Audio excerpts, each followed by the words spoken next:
Okay, let us start now. A warm welcome to our Masters, Brother Huang, Hualien Dharma team, and brothers and sisters around the globe to Saturday Hualien Dharma Talk. A very good morning. Let us start the session for today. Today, I would like to share a short accepted Master's speech. Speak of blessings and not of hardship. Only with blessings can one give. Time accomplishes everything and you will feel very blessed. However, blessings are indeed earned through hardships. Reflecting on oneself, the process of doing Tzu Chi has been challenging. But I have never complained about the difficulties. I only speak of blessings, not of hardships. Only with blessings can one give. Through giving, one can see beauty. Beauty comes from goodness and goodness from truthfulness. With a sincere heart, education and medical practices are both indispensable.感恩 for Master's teaching. Now let us send our sincere prayers into the 10 directions. May the Sahara land be free from disaster and peace prevails in the world. Let us sing the prayer song with sincere piousness.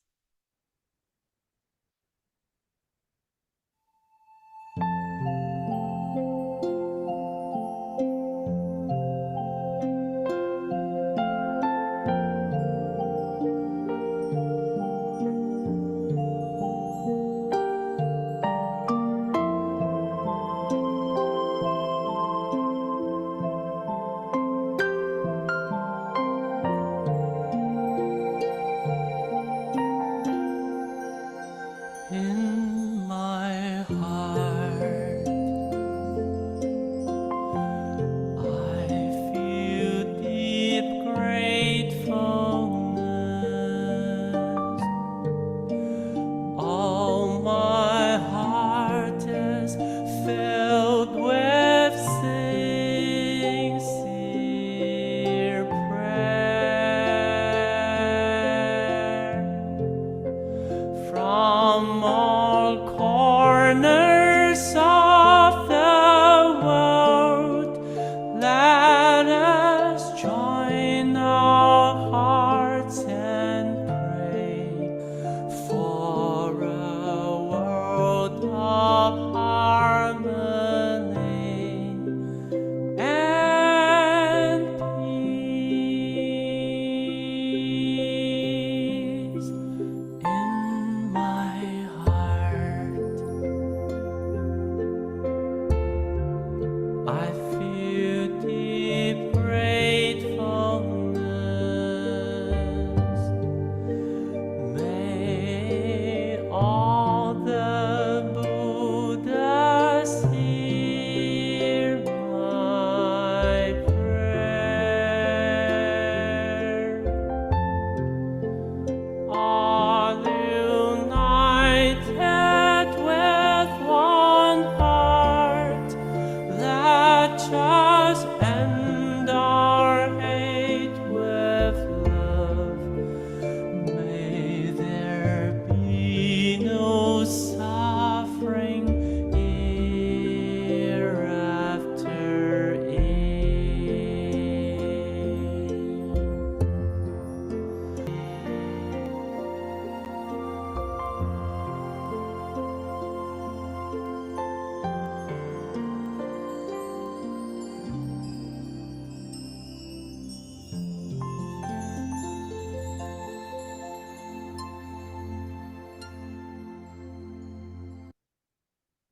May all minds be purified. May there be peace in the community. May there be no disasters in this world. Now let us pray together for universal love and blessings. With loving respect, gratitude, and confidence, let us wish every person in our lives a healthy body, an enlightened mind, and a total fulfillment in universal love. Now let us expand this consciousness to include every person in the world, every being in the universe. Let our unified love make this wonderful world even better. Let us all immerse ourselves in the joyful embrace of universal love. Before we hear the wonderful sharing. Let us invite our book masters to lead us in paying homage to the Triple Gems. Let us pay our respects for these teachings and explanations to the Buddha and Master Cheng Yen by making 3 sincere bows. Please rise, palms together. First bow. Second bow. Third bow. And a bow to our beloved upward masters who could join us today.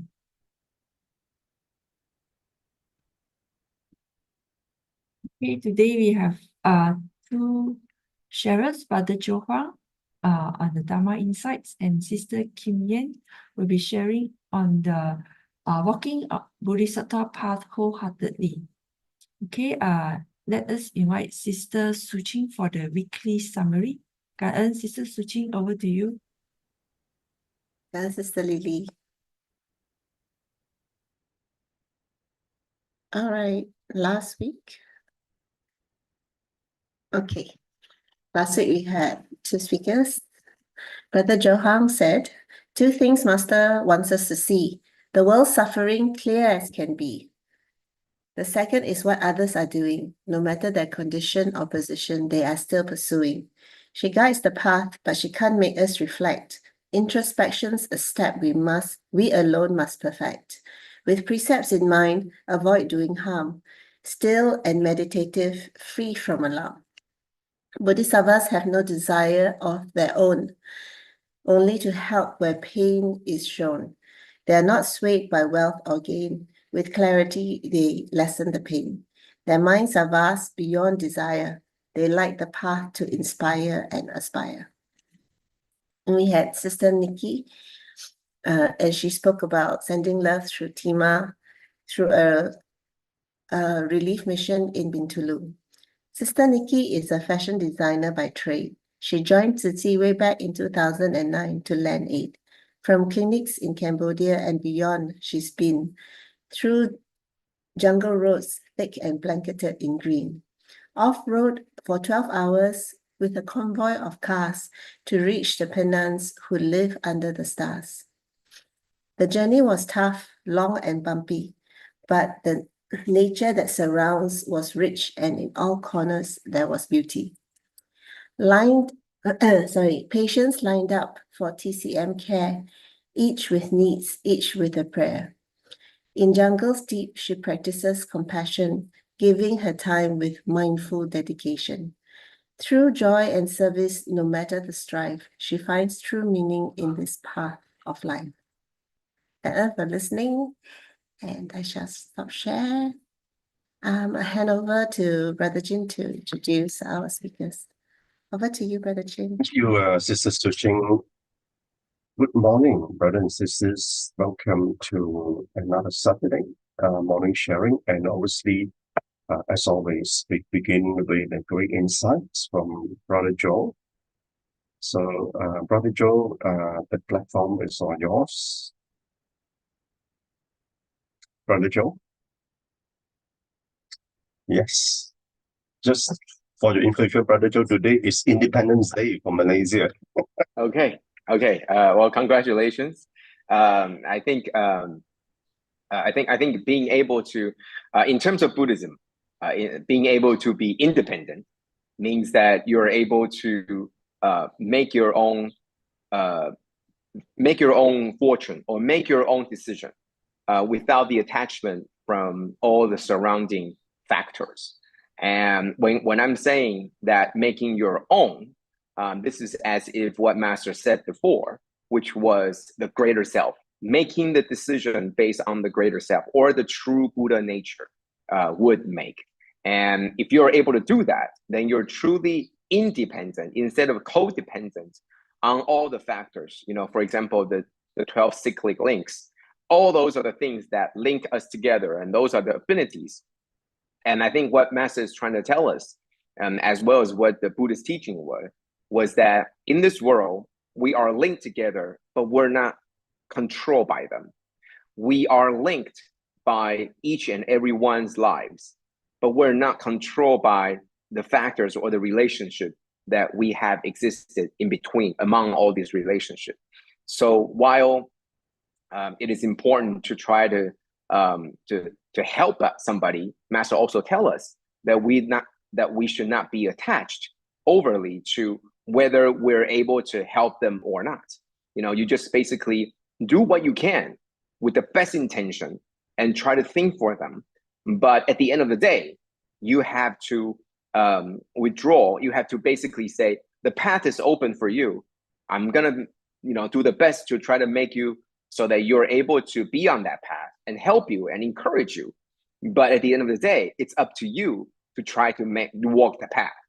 And if they choose not to, or they choose to do so or not, should have no bearing on how you should feel about yourself. You know that what you've done, and you know that whether they can do it or not, it's up to their affinity. But then you're able to let it go, not to be attached to all the consequences, but rather be attached to the fact that this is what we need to do, but we're not going to be affected by that. So that's sort of a way to be called independent. And I think for a lot of countries, a lot of nations, or a lot of governing bodies, sovereignties, they're talking about independent as in they will not be under any foreign influences or non-native influences. The country should be ruled by the people, governed by the people, and there shouldn't be any outside influences. However, that's usually not the case. Even if you're independent, that there's still many external forces, external reasons and factors that are pulling the country or the group or the body one way or the other. I think there are many stories about independence, especially when in the early days, years ago, decades ago, when Master made some decisions. She wanted to make sure that these are very independent decisions.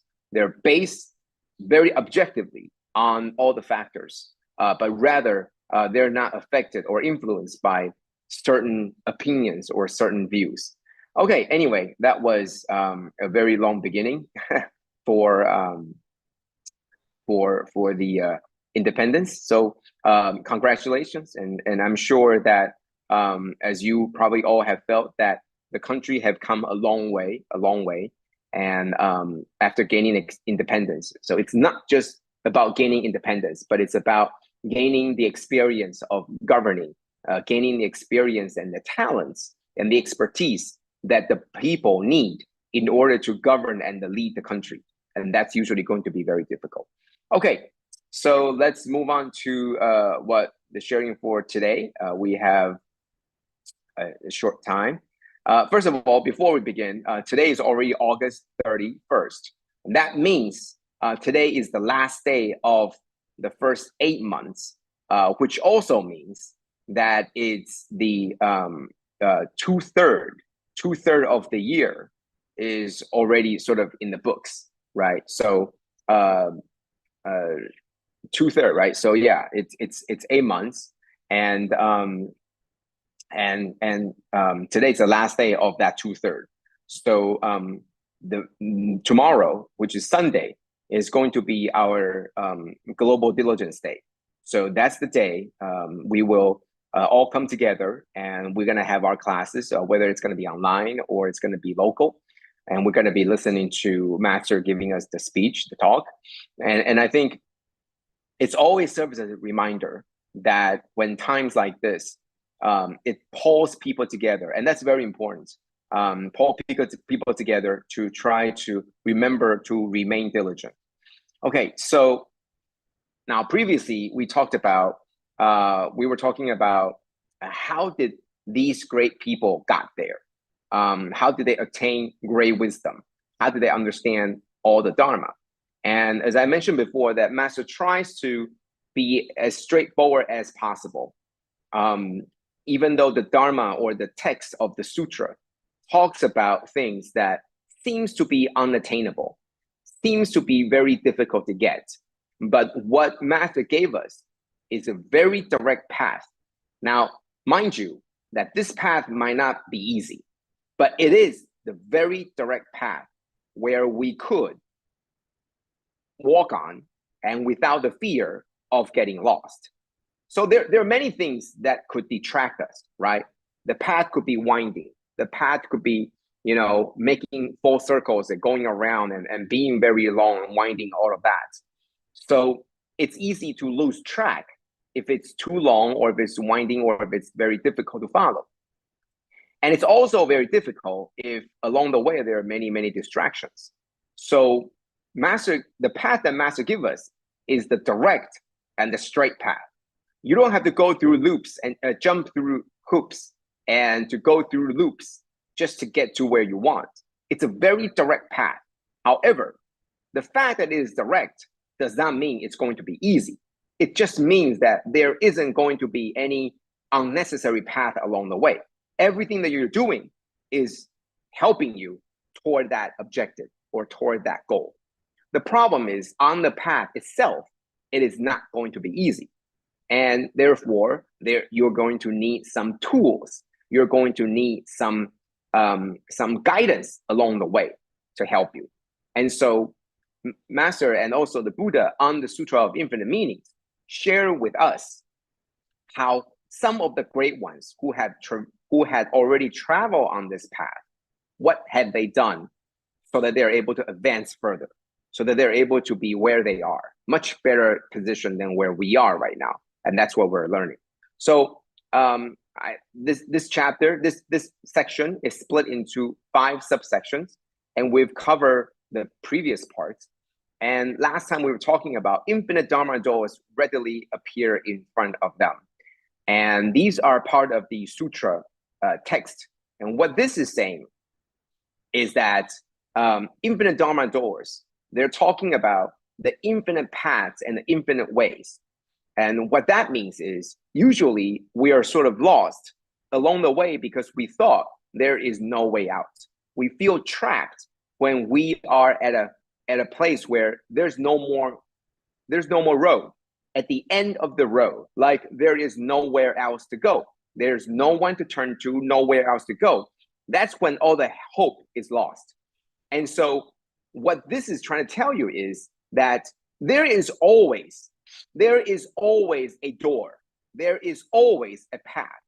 It's just that we can't see it, or we choose not to see it. There is always a solution. There is always a way out. Yet, when we are trapped, it's almost like we close our eyes and we don't want to see the door or the path in front of us. That's when we're so narrow visioned that we're not able to see the answers in front of us. And that's happening to a lot of us too, probably all of us, where when we are fixated on one thought or one mind or one set of thoughts, that we fix ourselves in only looking at this direction, even though that there could be another path or a better solution out of this mess. If you're just able to look to your left a little bit, and then you might be able to see something. So that's exactly the issue here, right? So we might not be able to see a lot of options in front of us. Yet, if you're able to calm your heart, if you're able to calm your mind, if you're able to look within, if you're able to take out all these selfish elements, take out all these attached elements that are influencing your decisions, then you're able to see so many more options open up. You're able to see so many more paths that leads you out of this dilemma, that take you out of this trouble right now. And that's when we're able to reach into our wisdom, and then we're able to find and see all the infinite Dharma doors readily appear in front of us. So for all the great disciples, they have already unlocked this. They have already known all the different tools, all the different paths that's out in front of them, so that they are able to choose what is the best one, what is the best path, and what is the most appropriate path to walk on. And that's very important, because they have so many things that they can choose from, and they can evaluate which is the better path. It's almost like if you're going into a housing market that is a buyer's market, then you're able to have so many choices. If you say, this is my budget, and I'm looking for a place to buy that has good school district, that has good, that has low crime rate, It's also very convenient. It's also got a good view. You set all your parameters, and you're able to find still many, many choices that fits your needs. Why? Because it's a buyer's market, right? So you have all these Dharma doors, all these choices and options in front of you, so that you could make the best choices. You could make the best judgment based on all the factors around that's important. While you're not being attached to them, they are part of the equation. They're part of your consideration, right? So, and because they have all these opens, because they have all these Dharma doors that appear in front of them, they're able to choose and pick. And let me just share that when you're given so many different opportunities, and when you're given the opportunity to try them, to walk through them and to try them, and the most important part is you have got to remember them. Remember everything that you choose and remember the outcome from it. And then you gain experience and you gain wisdom from it. You know this is a good path to go through, and you know that's not a good path to go through. And the more you walk through, the more you gain such experience. The more you try, the more you gain. You try this door, you try this path, and it leads down to something that you didn't like, but you get a chance to try it again. And then you pick a different door, and then it goes to something that you prefer. And then you would continue to build on this experience, build on this knowledge. And so you're slowly gaining and accumulating such experience. That's how that's how all the great disciples were able to build up their understanding of all the Dharma. It's not enough that all the infinite Dharma doors appear in front of you. It's also important that because you have gone through most of them, that you have more experience than the people that haven't come to this point yet. Therefore, you are able to share the great wisdom and experiences that you got. You know, just the other day, I went to do the health checkup, and I haven't done so in about 2 years or 3 years. So everything was new to me. So I would really, appreciate if somebody were to tell me that this is what you need to watch out for, right? These are the things, you go here, you go there, you do this before you do that, so that you'll be very efficient. It doesn't take a lot of time. So the moment that I finished going through all these things, all the exams and all the tests and all the checkups and all of that, I already accumulated enough experience that I'm able to come back and share with people that haven't gone and said, well, these are the things that you have to watch out for. These are the things that you should remember to prepare for. Now, if I do this about 10 times, in different facilities or in different institutions, once in Hualien Hospital, the other one in Taipei, and the other one in Taichung, another one in Dalian, and then maybe I do it in other hospitals, then right away I would have accumulated all these experiences regarding the personal health checkup in different hospitals and health institutions, whether it's in Tzu Chi or outside. So to me, all these Dharma doors and all these possibilities, not only are they appear in front of me, but I also gain the experiences, and that's very important. So it's all telling us that not only do they have the peace of mind to see all the path in front of them, but they're also having the courage to try all of them, and then they're able to remember what is so good and what is not so good, and then they're able to share based on their experience that which one is better and which one is not. And guess what? When they do this, they're able to build this knowledge base where they know how certain people like certain preferences, how certain people don't mind certain preferences. That's how they're able to build and attain great wisdom, because they can remember and they can make the best choices out of their wisdom. Okay, so so everybody is different, and therefore you need all these different teachings, and that's also very important too. So that's what we talked about last week. Now moving into this week, we continue on. So it's still these 5 points, but now we're moving on to the distinguished, clear, and apparent eloquence. So this is what I was talking about, that infinite Dharma doors readily appear in front of these people so that they know and they have the experience, they have the knowledge, they have the know-how. They know that if you take this door, what's going to happen. But maybe it's not a good experience for me. It does not mean it's a bad experience for you. But because I've gone through them, I can share with you what is going to happen. And maybe you like it, maybe you don't like it, but I can share with you. And when I see you go through, it's almost the same as I went through it myself, because you're going to come back and you're going to tell me how it was. And then I'm going to remember, oh, so even though I didn't like it, maybe there are other people that will prefer this. And then why? That's how you're able to gain experience, gain wisdom. Okay, so that's what we're talking about this. Okay, so distinguish. Okay, so the next segment is they comprehend and distinguish the truth of nature and appearances. Long or short, it is very clear and apparent to them with dharani and unhindered power of eloquence.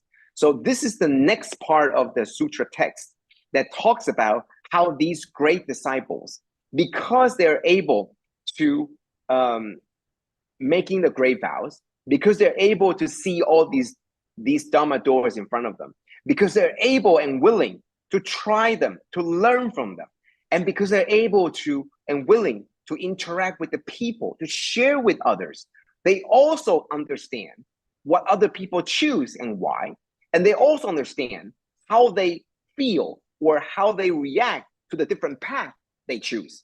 This is almost like it's a huge social experience.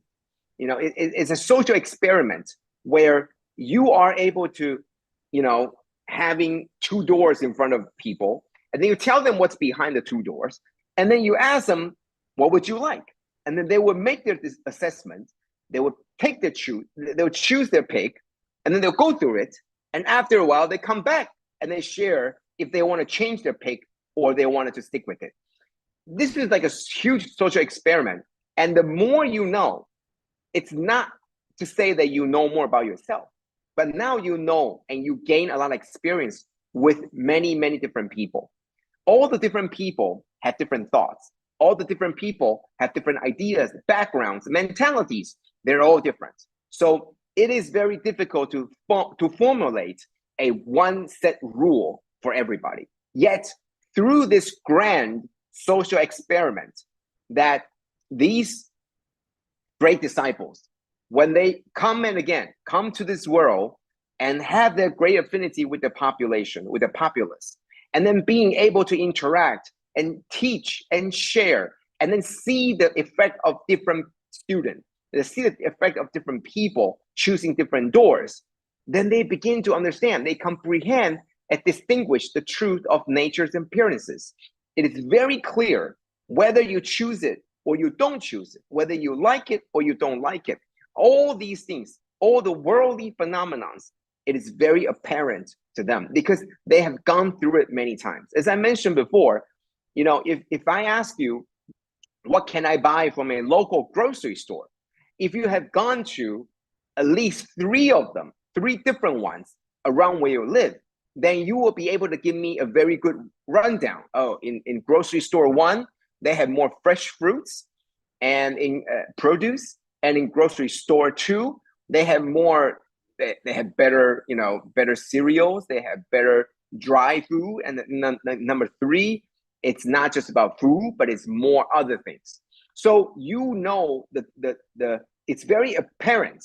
You're able to comprehend and distinguish the differences among the three different grocery stores. And therefore, when other people come and ask you, you would tell them, the three of them, and then you would tell them, oh, I prefer to go to number one because I like fresh fruits and produce, right? And then he'll go to that one, and then he give you some thought. He will tell you that, well, even though that's what you said, but when I go there, I don't think they're so fresh. I think grocery store two is better in terms of their selection, and they're not that less fresh. You know, they're still pretty fresh, but you got more selections there. So I prefer that. So different people will see things differently. And I understand, I would have this knowledge base that even though I prefer grocery store number one, but I now know that for you, the freshness of the fruit and the produce is not as important as the variety that they offer.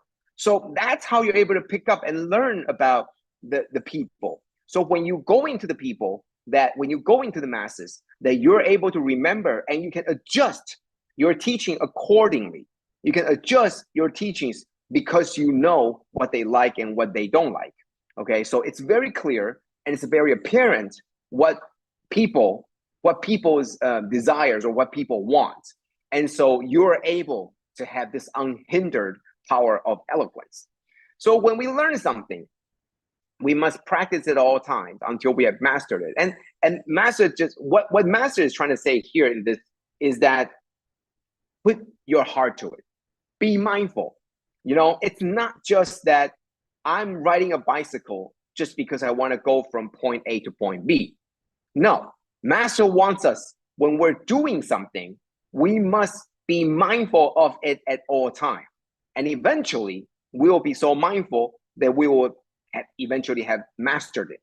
And that's very important, right? Master is trying to tell us that everything that happened around us happened for a reason. Happened for a reason.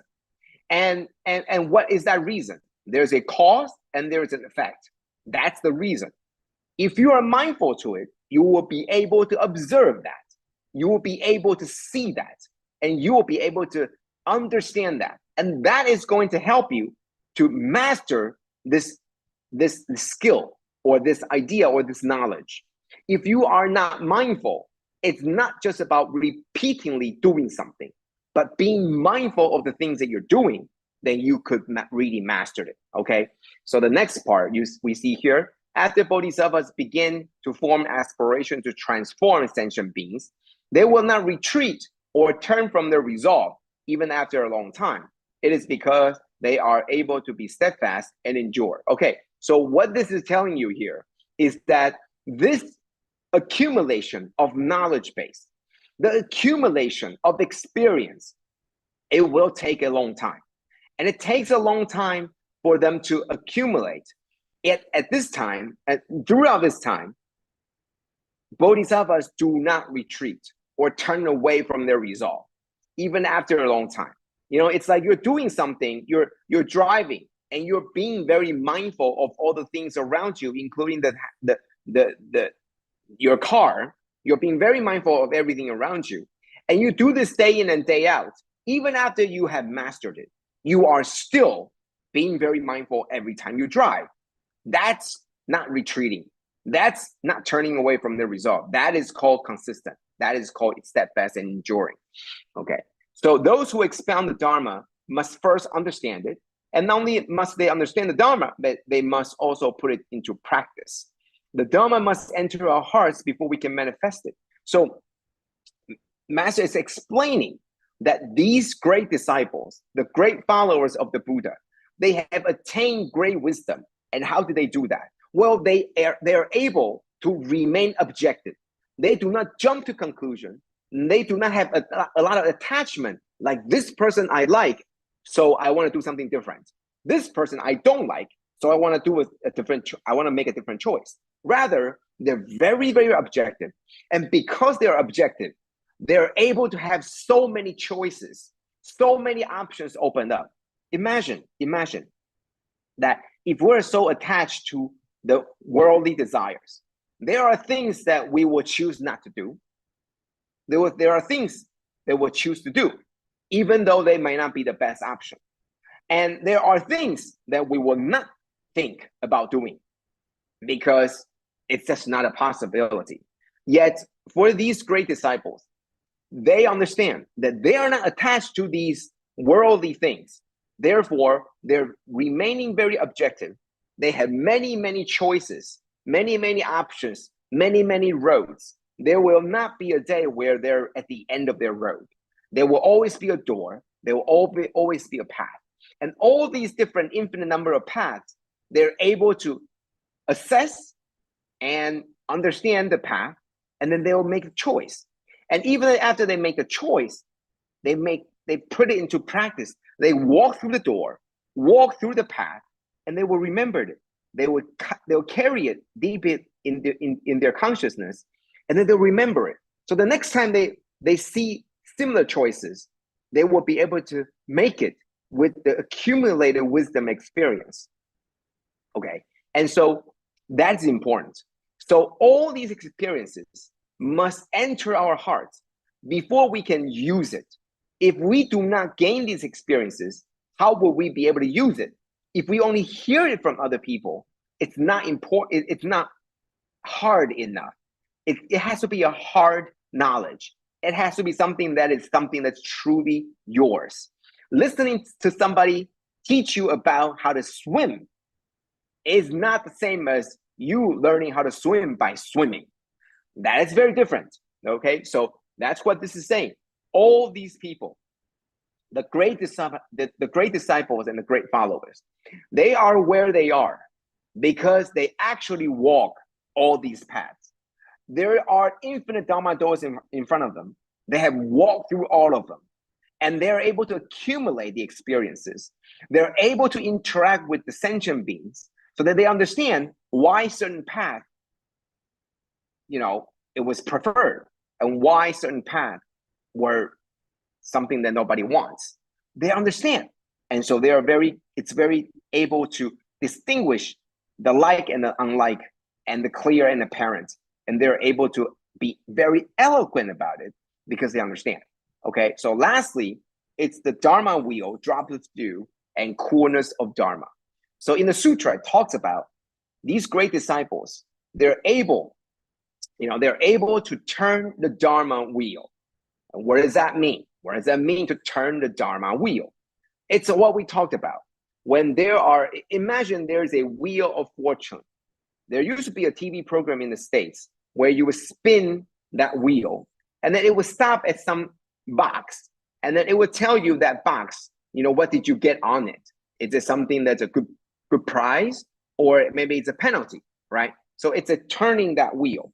And the Buddha to turn the Dharma wheel is that we are not fixed. We're not attached.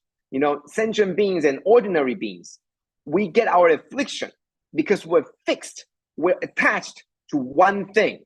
We're attached to our affliction. We're attached to our desires. Therefore, the wheel can't spin because it's nailed down, and you are controlled. You're not independent.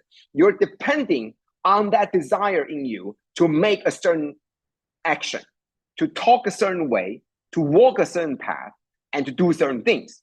That is not independent.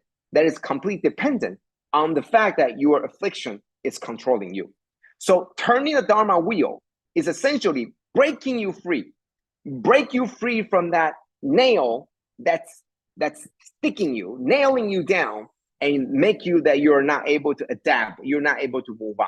So Buddha turning the Dharma wheel is able to help you shake free from all these attachments from afflictions, right? So the dust of desire, right? So the drops of dew, supposedly that droplets of water or moisture was able to put down the dust of desire. It's supposed to put down all the dust that's flying around, okay?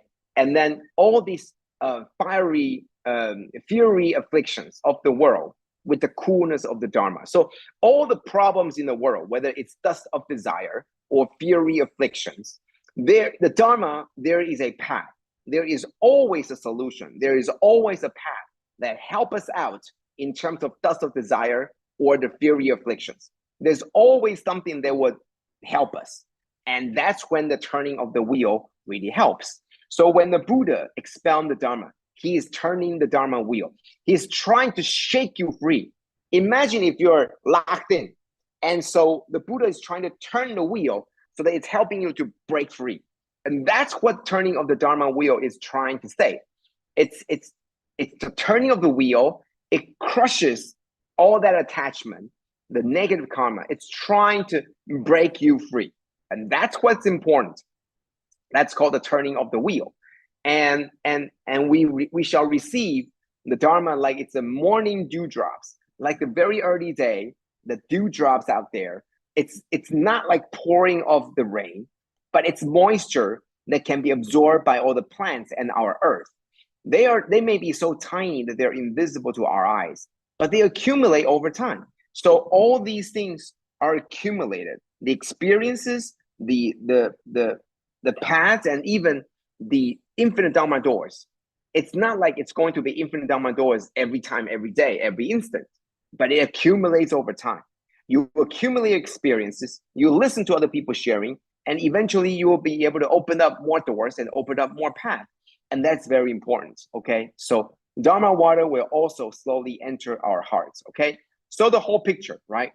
Inspiration, all these great role models, we get to know them, we get to see how these great people achieve greatness.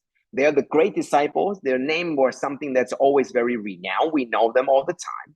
And then we figure out, what did they do? How did they become so great? What did they do that was different from us, such that they become great and we're still remaining here, attached to our desires and worldly desires? They keep a very open mind, a very spacious mind.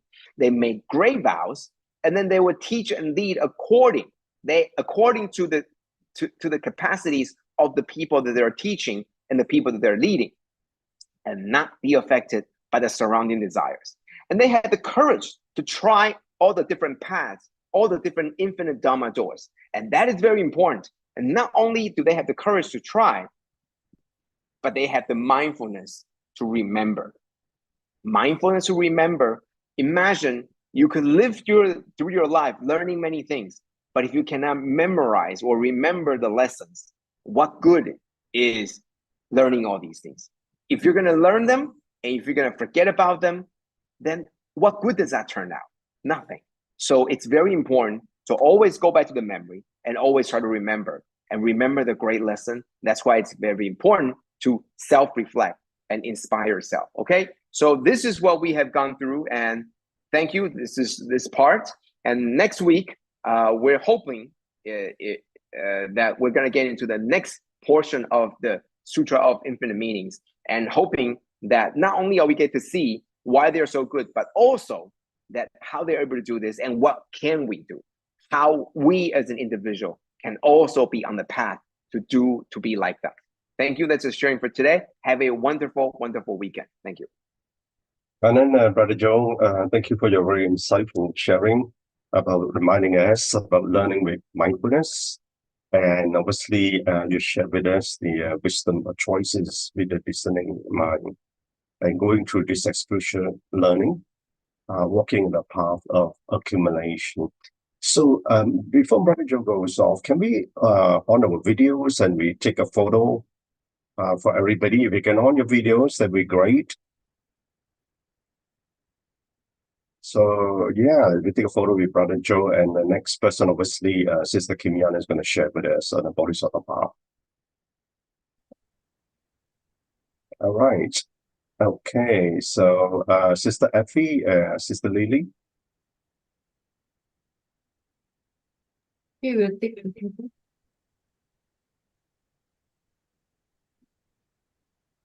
Second already. Excellent.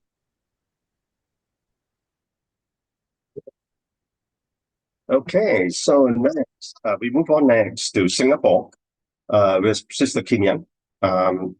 Who's going to share with us on following from Brother Joe, some experiential learning all the way in Bodhgaya, I believe, and how you transform, especially those who are indulging in alcohol, I believe. So, Sister Kim Yan, platform is all yours.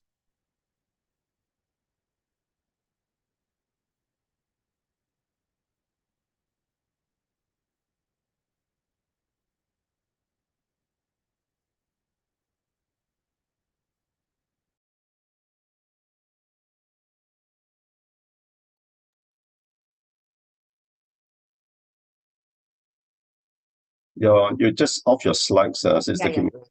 Okay. I'm sharing this. Can you all see? Yes.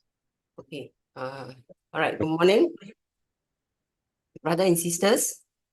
Good morning. Today I would like to share on two topics at Bodhgaya. First is on the creating a house number for the villagers. Second is on the alcohol alcohol interventions. Okay, from Bodhgaya to Jingshi Abode is 3,000, almost 3,704 kilometers. It's actually a straight line across the continent to Hualien. This picture, this is the Mahabodhi temple. And in front of this temple, there is a big trees. This is the fourth generation Bodhi tree where Buddha enlightened there 2,500 years ago. Normally, you won't be able to see such a beautiful scenery because it was covered by the leaves. But in April this year, there are strong wind that blown and the leaves had all fallen. So our brother from Malaysia, Wen Hui, took this beautiful picture. All right. From last year, June, till this year, March, we done health screening for 9 villages, 8 schools, and 12 monasteries. From the data of health screening, we realized there are many villages taking alcohol, an average of 25% health screening villages, the population. Here you could see these are the villages that we took, done the health screening. On the right, on the top, you could see there is a Buddha's statue where Buddha spent 6 years of ascetic practice at this Dungaswari hills, and he felt this is not an ultimate solution, so he left this Dungaswari and he walked along the villages, Jadispo, then down to Rahunaga and past Gangabika, and he fainted at Bakro. Bakro in Chinese is Mu Yang Ni Chun, and Mu Yang Ni Sujata offer him the rice milk, and after he regained his strength, he walked across this Niranjana river across, and he sat at that Buddha tree that I had mentioned just now. So our office is about 15 to 20 minutes walking distance to this temple. So we did the health screening on the footpath of Buddha. In this Bodhgaya and Gaya, there are no house, those villages and houses, the houses do not have house number. And in one village, you could have people of same names. So it's not easy to find the villages, especially when we need to review we have to review the villages. So we created the new house number, the house number for the villages. So we used the cardboard and then we pasted the number over it. So after each health screening, we will hang the house number outside the house. Even though you have the house number, it is also not easy to find the villager. So we, each time we give house number, we put in the house position, we plot into a paper. And slowly as the whole health screening completed, you could see the whole picture of the house mapping of this village. And you could see from here there are some alphabet A, B, C. Why is this done so? Because during the screening, some of the villagers refuse health screening, and some are not at home. So when we went to other houses, and later they came back and call us to do the health screening. So in order to keep it in the sequence, we have this number nearer to the number that we have given. For example, 6, then the number, for example, the 6A is near 6, we put a 6A there. So that is still in the sequence. All right. This is a second version where we have done the house number for this Jadispo, because we wanted to give Jadispo all the houses a house number, because previously there's still some houses that has been missed the given the house number. So we invited the village head to go through with us house to house, so that we don't miss any house anymore. So we went through the whole villages, and the number you could see, the latest, it was increased to 163, the house number. And then there are some unit with sub number, means in one house there maybe have siblings staying within the same house.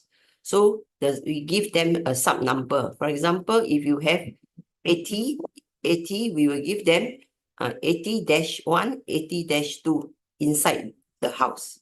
So from here you could see that over here there is 163 houses, and houses with sub-unit we have 37. And in within this 37 there are 88 sub-unit. So from here we can easily, if there is a distribution to all the villages, we could easily from here retrieve how many families we need to distribute the, for example, blankets. Okay, this is the house number that we are going to give to this Jadispo. We have will be in a form of acrylic, and then the sub number will be like example 134-1-2 or -3. Okay, this is the video on what have we done for the health screening. Please watch the video. Can you hear the sound? Not really, no.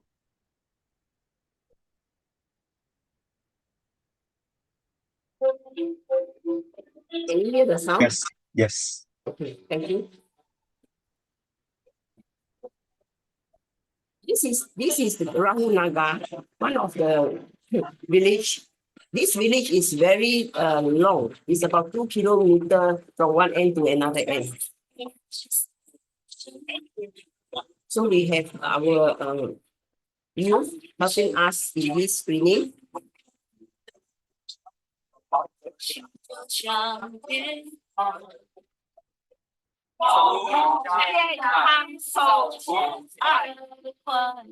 So we taught them how to measure blood pressure.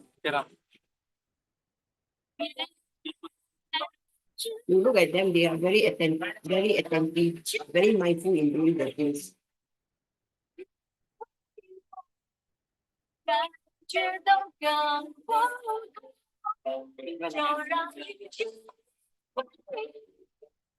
So they also have been taking the weight and height and calculate the BMI. So after each individual health screening, we will advise individually according to the health status.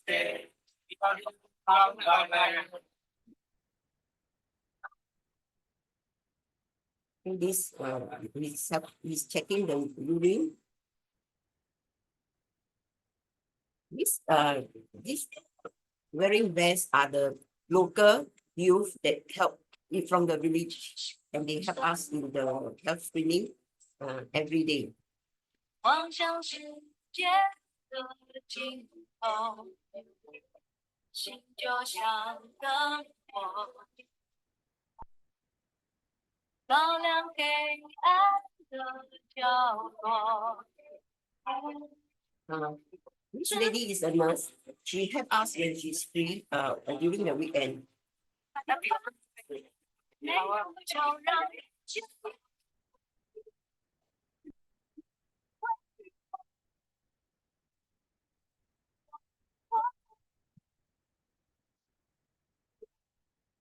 So we go from house to house. We do the health screening. Our house number initially is very conventional. We use the just paper cardboard to tie up and we tie to the house.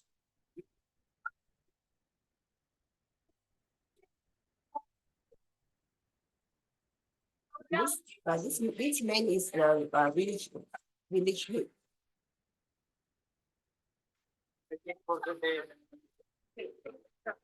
So you can see in one house there will be a few numbers because few siblings staying inside.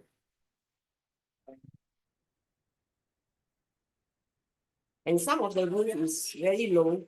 So though we tie the house number, but we can't see, so we write on the roof so that we can see from far.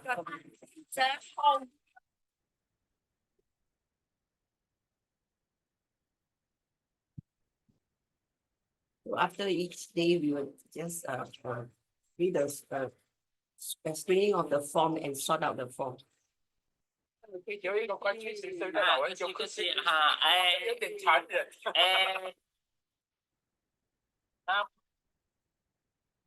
Okay, after each health screening, we will conduct a health talk for the village. And then this health talk include simple role play done by our local staff on how alcohol can cause liver damage. So it's a very simple role play to let the villagers know, because most of them are uneducated. So we make it very simple for them to understand. The problem of taking alcohol is definitely is the affecting the health, especially the liver, because during the screening we can see from the eye. The eyes, those people that took alcohol for a long period, you can see that their sclera, means the white part of the eye, turn yellow. So there is some form of liver damage. So we always advise them, some of them we advise them according to the health issue. And definitely with taking too much alcohol, it will cause family problem. They will, after taking alcohol, they will either quarrel with wife, beat wife, or beating the wife or children. And also some of them even have fighting in the village. And because most of them are from farmer and they are from odd job labor, so their income is very low, and the salary they have this, they get the purchase the alcohol. So this, and they, most of them didn't support the family at all, so add to their family financial problems. And with them drinking day and night, so it's difficult for them to find a job. So we ask them, what's the reason that they want to drink alcohol? Most of them, they will tell you that they feel tired after a hard day work. So after drinking alcohol, they feel they can relax. And then some of them told you they have body ache. After drinking alcohol, they feel that it can be relieved. But actually, this drinking of alcohol is causing the pain rather than relieving the pain. So we will have to explain to them.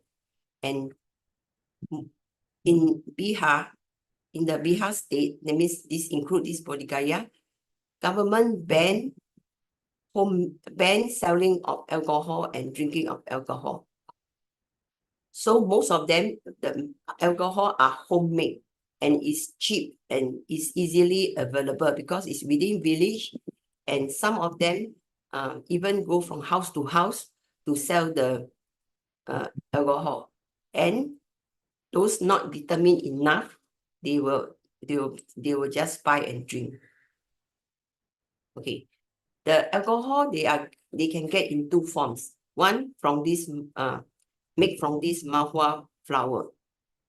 This is throughout the year they can get this flower. Please watch this video. This is how they make the alcohol.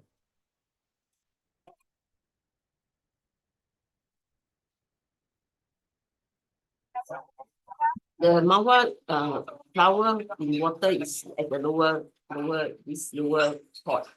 The central pot is where they get the steam. And then the upper pot is just a hot water. This is mahua flower with water. And then you have to heat it up to get the steam.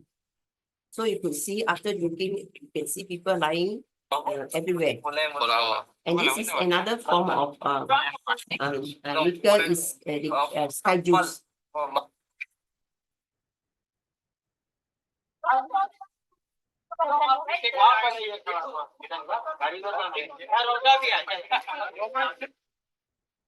So you look at this elderly, we almost drunk every day.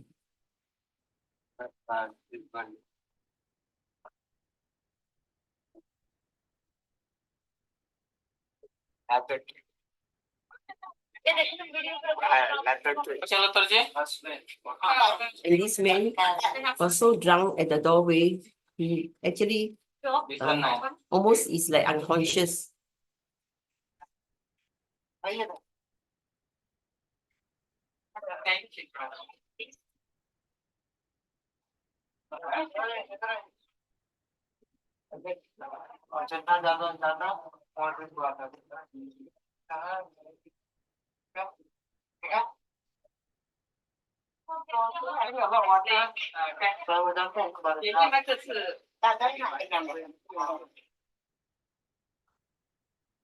Okay. Another form of alcohol is so-called, they call it sky juice, is from the palm tree. This is seasonal fruits, only available on April, May, and June. These 3 months are the hottest month. Okay, how they get this sky juice? They tie a jar onto to the waist, and then they climb up this tall tree, and they hang this jar over the fruits, and then they cut the fruits and let the juice drip into the jar, and then with the strong sun, the heat, the juice become fermented and become alcohol. So you see there's a jar tied to the waist there. So you think how they obtain this sky juice?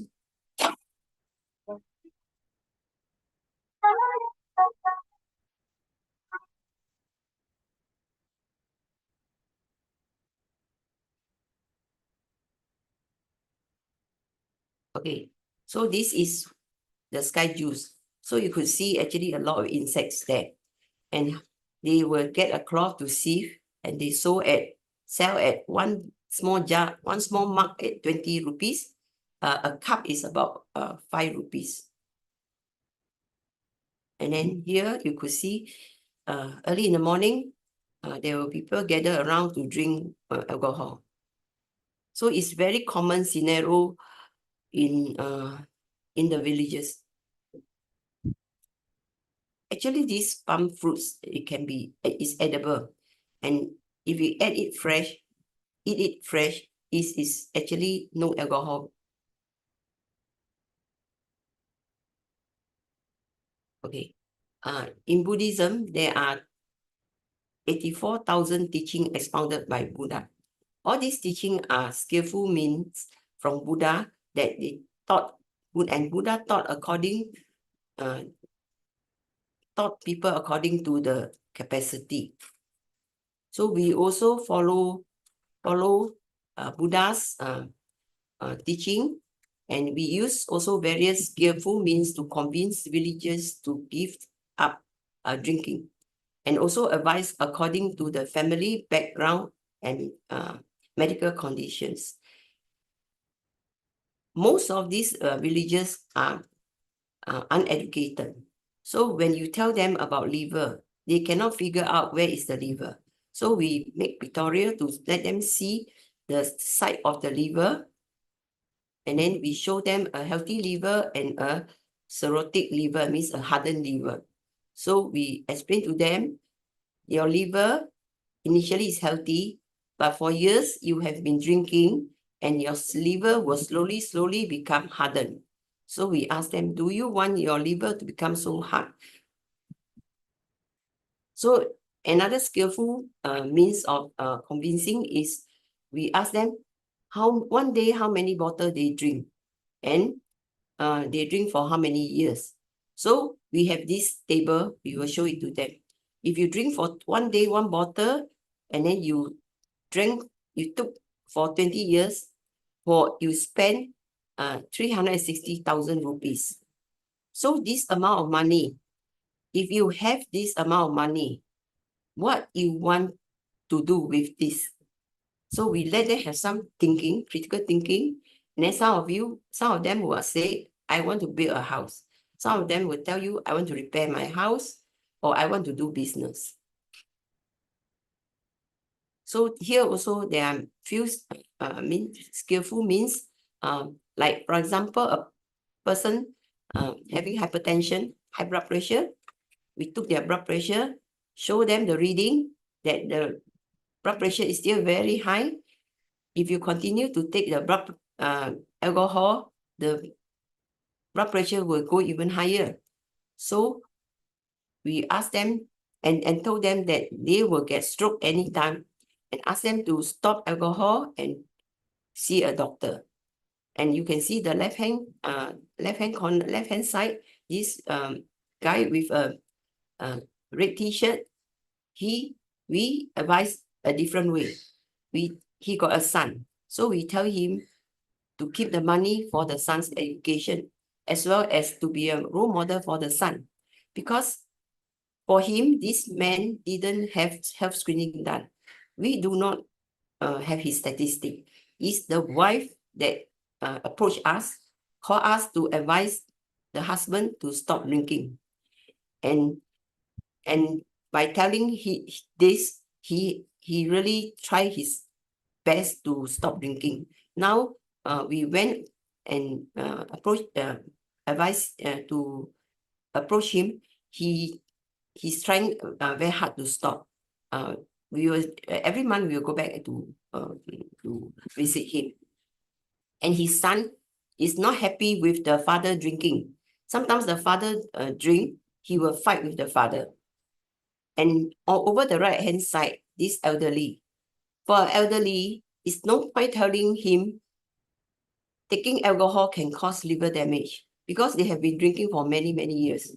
So only thing is we will tell him about he has to set a role model for the grandchildren, because we ask them, do you want your grandchildren to drink alcohol when they grown up? Most of them also doesn't want. That's why we told them, you have to set a role model to stop drinking, so that your grandson will not drink. And if you keep drinking, your generation after generation all will be taking alcohol. This man, he is a hotel manager. During the health screening, we discovered he got high blood pressure, and we advised him to stop alcohol. And he is really he really listened to us, and he stopped on the day that we given him the advice. And he actually, after a few days, he still saw us in the village. He came purposely to tell us he had stopped taking alcohol. Please watch this video. You stay in which house? 79 hours. You stay in 79. Okay, so how you feel now? Now I feel very better, and thank you very much, sister, to teach me. Alcohol is not good. I stop now. Yeah. Why you suddenly decide on the stop? Yeah, because sister told me your small children, if you dead, then who will care? That's right.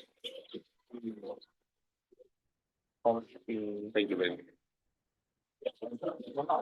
So for sometimes you give advice, we have to be very direct. So that then there is an impact for them. If you just advise them, don't drink, it don't work. It don't work. Okay. And this granny also drink alcohol. And the grandson told us, Daddy Ma Daru means the grandmother is drinking. So the grandmother is very shy, and she agreed to stop alcohol. This man, his name is Surenda. He is staying in Selonja. Actually, he is the first successful person in quit alcohol.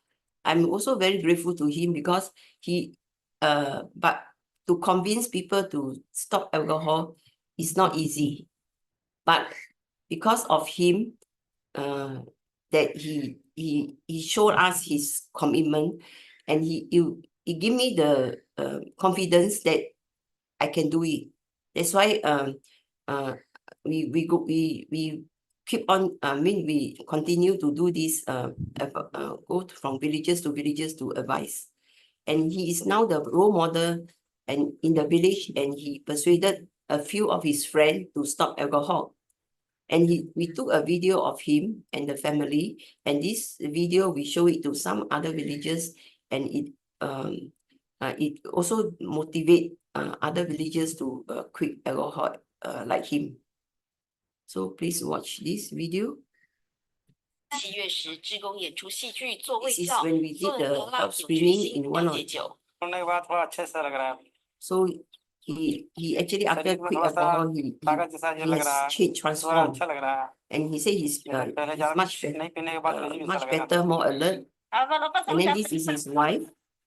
She's very happy after the husband quit alcohol.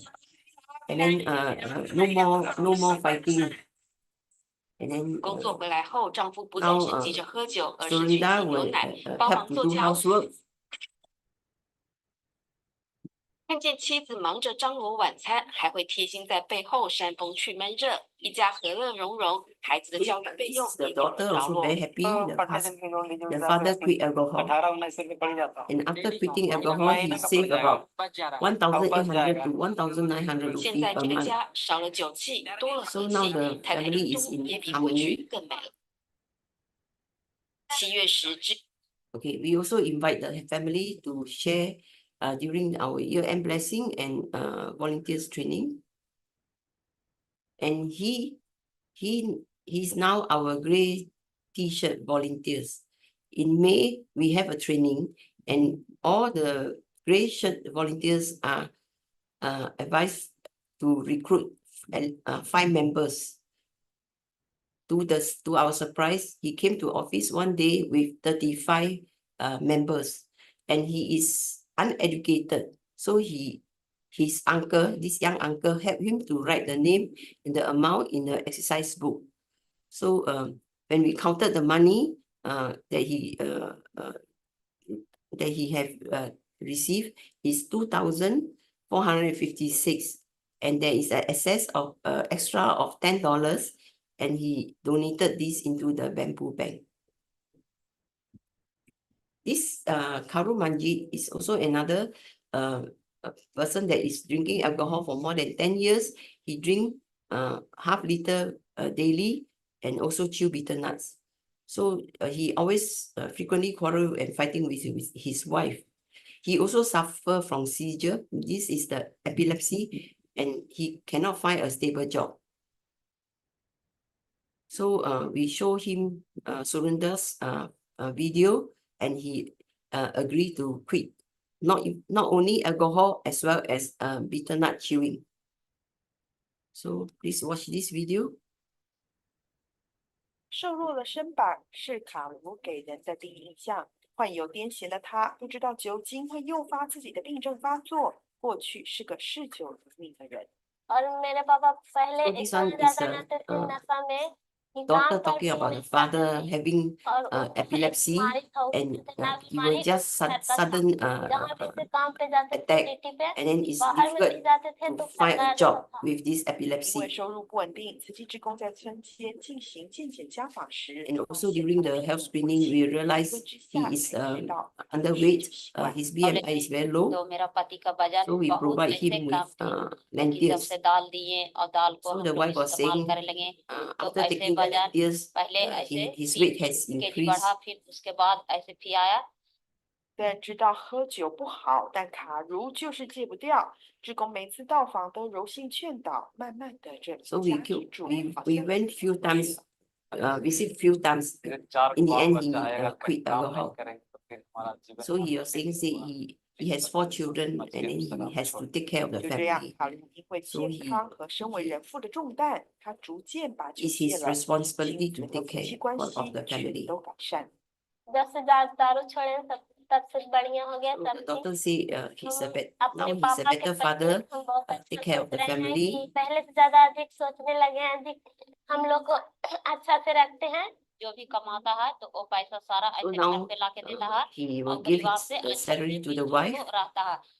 अब तो बहुत इससे हमको फायदा है, बहुत ऐसे नया जीवन जैसे कोई कहता है ना, So he's, इससे he's हमको a नया जीवन the wife say he's a transformed person. ये लोग ऐसा So कहते थे, he was saying he ये तो took हो नहीं alcohol सकता है कि शराब छोड़े। for a long time and शराब the छुड़ाएं, villagers ये लोग don't, छुड़ाएं। nobody believe ये he will quit लोग alcohol. हमारे लिए भगवान है। So he 现在的 said 卡 because 如不仅会帮妻子做家务，也疼爱儿女，一家人充实幸福。大爱新闻，真善美职工徐丽珠、李庆堂、杨文辉、阿马尔。 okay, you can see initial weight 37 kg and after 5 months increased to 43.7 kg. And he's now he able to find a job at other state. This man, a young guy, 24 years old, he also drank alcohol and then he has strained relationship with family as well as neighbor. He always fighting with the neighbor in the village. And then when we did the health talk, he actually attended, but he failed to quit alcohol. So during one event in the village, he hit our volunteers and then he regretted for his actions. He apologized. And also in Bihar, they are not allowed to drink alcohol. So if they are being caught by the police, they will be in prison. So he also fear of being caught by the police. So he gradually gave up drinking. His wife, also very young, and then he was saying that husband after quit alcohol, the body ache improve, and then also doesn't quarrel so often as before. Please watch this video. This is in English, this video. Radin Kumar, a resident of Ganga Biga village, was arrested for drunkenness and spent time in jail. This experience prompted him to commit to quitting alcohol. पहले से P रहे हैं, बचपन से P रहे हैं, छोड़े थे, धीरे-धीरे कर लिया, स्टार्टिंग में प्रॉब्लम हो रहा था, जब छोड़ दिया। दारू छोड़े इन लोग काफी हमारा गांव में कोई ट्रस्ट चल रहा है, माध्यम या सूची फाउंडेशन कुछ हम सुन रहे हैं। शरीर में बहुत मतलब प्रॉब्लम, लीवर पेट में मतलब खाना वाना सोने में गला में बहुत प्रॉब्लम होता था। और मैं काफी एक बार दारू पी के इन लोग के साथ में गलत व्यवहार कर दिए थे, जब से हमको काफी मतलब बेइज्जती महसूस होने लगा और प्लस में बहुत हमारा शरीर में उस दिन चोट लगा हुआ था। तो काफी तरफ से हम कम से कम 1-2 महीना वही छोड़ने में हमको वही बहुत बेइज्जती लगा, मतलब फीलिंग अच्छा नहीं लगता, इसलिए नहीं पीना चाहते थे। और प्लस में बहुत तरह के बात, पुलिस प्रशासन भी हमारे यहाँ साथ नहीं देता है लोग। रथ पकड़ के चले हाथ लेके चला था, इसीलिए हम दारू छोड़ देना चाहते हैं। When Rodin stopped drinking, his wife Sonam became much happier. They no longer argue about alcohol. Rodin assists with household chores, provides Sonam with his earnings, and the family is no longer hungry. Something Sonam had never dared to hope for in the past. अभी हो गया है 2 महीना नहीं P रहे इधर, जब से लड़ाई झगड़ा हुआ है तो उस समय में आ गया कि दारू नहीं पीना है, जब से हम अपना घर को देखना है नहीं पी रहे। हमको बहुत अच्छा महसूस हो रहा है कि घर में अपने बच्चा को देखते भी हैं, कमाते तो घर में देते हैं, दारू पीते तो नहीं देते, तो कुछ भी नहीं देता था। अब है कि समझते थोड़ा ठीक है, चल रहा है, दारू नहीं पीने की वजह से घर में भी देखते हैं सब कुछ। पहले दारू पीता था तो फिर बाहर में भी किसी से लड़ जाता था, घर में भी आता था, हम लोग से लड़ता था, हमको मारा पीटी हो जाता था, कभी कभी लड़ झगड़ना हो जाता था, खाना पीना नहीं रहने के कारण नहीं बनाते थे, तो इसी भी चलते लड़ाई झगड़ा हो जाता था। अब नहीं होता, अब बहुत खुशी से रहते हैं हम लोग, मेरे 3 बहन बहुत अच्छा से रहते हैं, सब ठीक है, घर भी ठीक चल रहा है, अभी काम धाम भी करने जाते हैं तो घर ठीक चल रहा है। काफी दिन से हमारे गांव में आके लोग को मदद कर रहे हैं, हमको भी मदद किए हैं। हाँ, फैमिली के साथ तो अच्छा ही चलता है, दारू नहीं पीते हैं तो। दारू पीने के बाद बहुत दूसरा टाइप के दिमाग हो जाता था, लेकिन अब थोड़ा कुछ अपना घर के बारे में सोचते हैं, कमाने खाने के लिए इधर उधर कुछ ना कुछ करते रहते हैं, काम धाम वर्किंग करते रहते हैं, उससे मेरा घर भी चलता है, हम लोग भी खुश रहते हैं। Quitting alcohol is not easy, but with determination, it is achievable. Whether it is an individual's transformation, an entire village, or even Bodhgaya itself, hope is on the rise. Reporting from India, Shuli Chu, Dongli, Yongmun Fai, Amakumar, Dai News. Radin Okay. From March this year, we started to give those villagers that's willing to quit alcohol, we give them tea. So the slogan is Daru Nahin Pina. Daru Ki Jaga Jai Pije means stop drinking alcohol, drink tea instead of alcohol. So we will visit them regularly, and then we give them 2 packets of tea and we also follows what Master has taught us. We distribute the tea with gratitude, respect, and love. And this is our August statistic. Every month we will review this statistic. You could see there are 76 villagers willing to quit alcohol. So it's an average of 23%.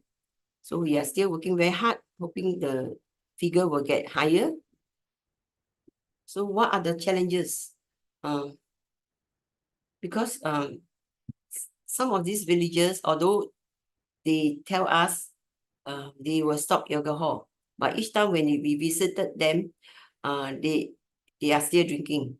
So some of them doesn't keep to their promises, and there are some also refuse to quit alcohol.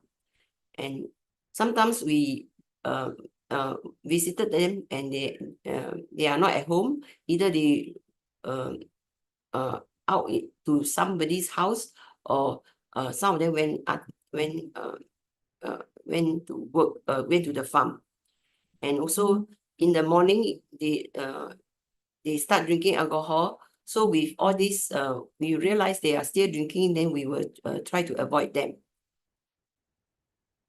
And another big challenges is because these few months is rainy season, and the mud is very muddy and sticky, and sometimes you are not aware, you step into the mud and your feet and shoe, it will get stuck onto the mud, and then it is also very slippery. Also, we have to be very careful to prevent fall.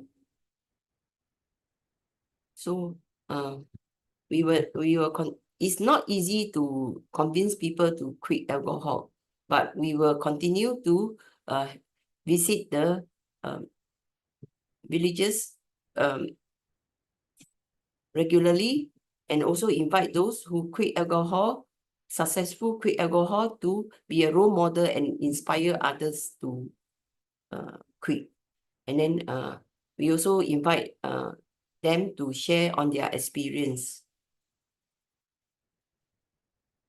So because we have been in the villages, in and out of the villages, so they are familiar with us.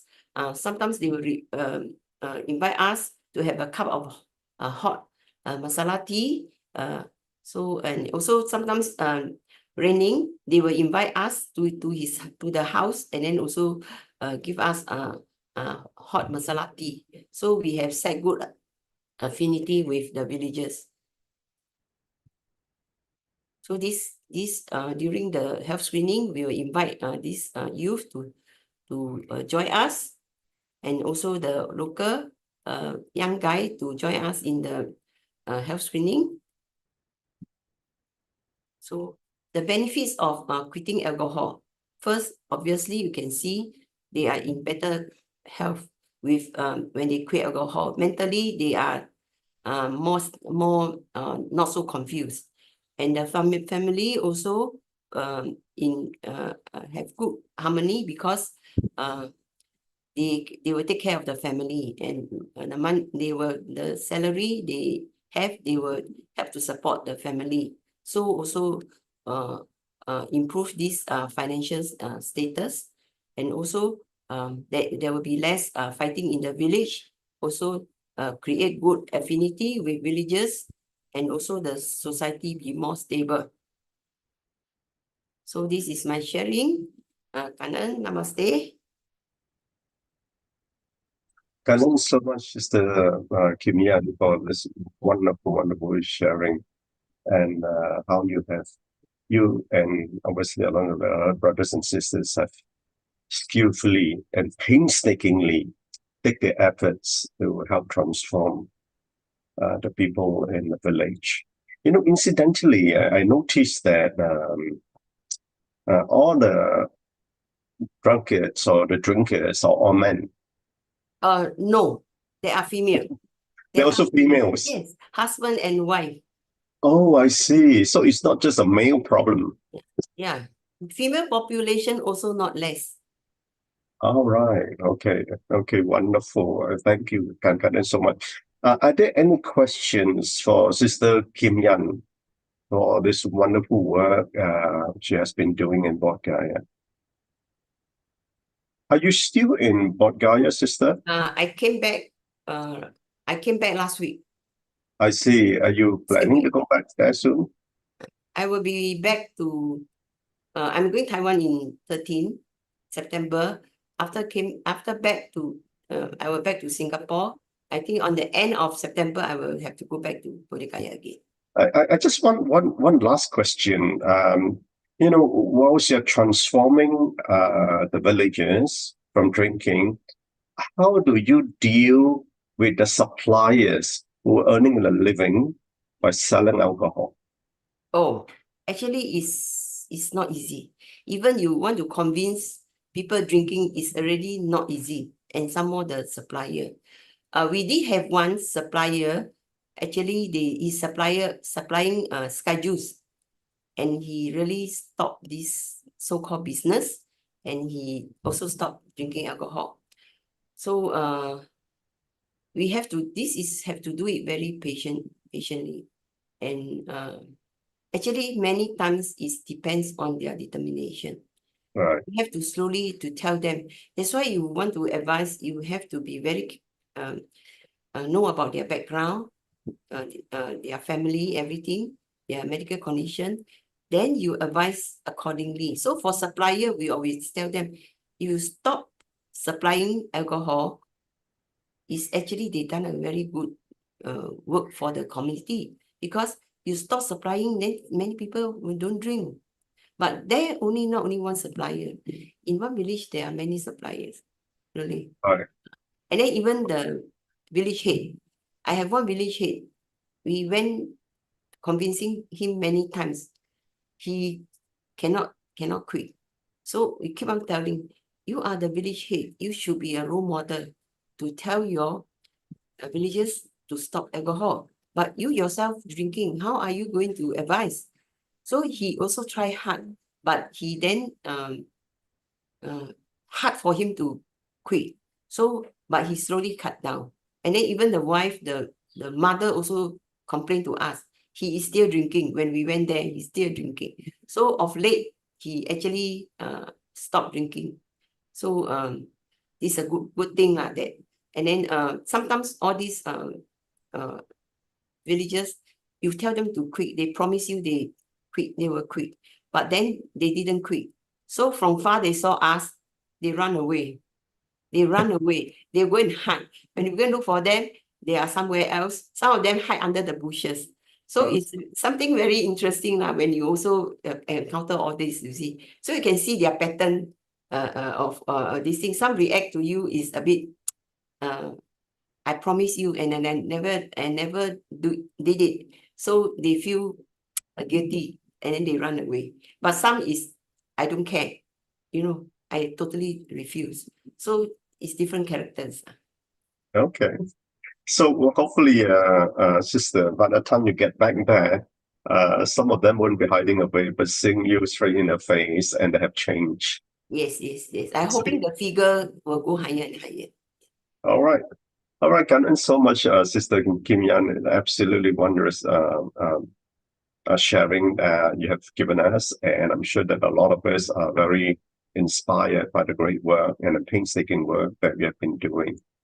All right, so that's all we have for today, and I wish everybody a great weekend, and for those who are Malaysians, happy Merdeka Day. And so we shall now offer a 3 bows to the Buddha, the Dharma, and the Sangha as we end this session.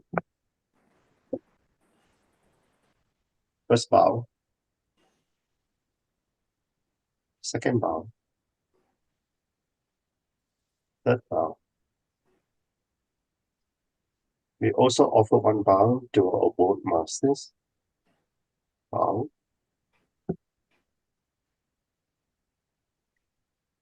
Okay, right. So we all have a great weekend and another week, good week ahead, and most hopefully see you again next Saturday. Thank you. All right. Okay. So because this is Saturday, is the Su Ching. You see the Su Ching? You got any thing you would like to say for this wonderful sharing? Truly awesome. The recording will be shared with our Bodhgaya and the Lumbini family, especially the Lumbini family. We hope to emulate from Sister Kim Yan and the great team. Looking forward. All teamwork. Yes. All right. Thank you, Karen, so much. Thank you. Bye-bye.